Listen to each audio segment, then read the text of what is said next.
রে সাইদুর ক এটা কথা মনে করাইলাম কি কথা? এই বাড়ি বগলে নাতিন বিয়া দিবি তুই একটু হোনা জানা করা লাগবে না? হোনা জানা করার বাদ দেয় এমনি নাতিন বিয়া দিবি কি শোনা জানা করমুরি আজকালকার যুগের না? দরকার আছে, হোনা জানা করার দরকার আছে। তোমরা যে পোলা দেখে আইসাও ও সাবেদের পোলা কদম না, কে ওটার বিষয়ে কিছু জানো? ওটার বিষয় দেখছে আমাকে বাড়ি বগলে আমরা জানবো না। কেটিএম চালায় হাতে আইফোন কি দেয়াইছে বাপ রে, মাটি বেসা বোধাই না কিনে দিছে। আরো কোনো ওর খারাপ স্বভাব আরো আছে? খারাপ স্বভাব এই যে এটা কি? এ বোধাই কিছুই বোঝে না, খাম্বা খাম্বা। তারপরে আর একটা আছে এই যে, এটা আবার কি? এটা বোঝো না তুমি? তাস খেলায়, জুয়া খেলায়, আজকাল তারপরে মোবাইলের গেম আইপিএল খেলায় তো শেষ তছনছ করে দিছে, সংসারটা শেষ করে দিছে। ওই ছাড়া মাটি সম্পত্তি যা ছিল বেচা বেচা সব পুরাইছে ডাইরেক্ট।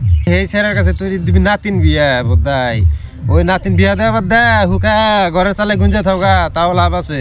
তাও নাতিন বাসা হইলে কামে দিব।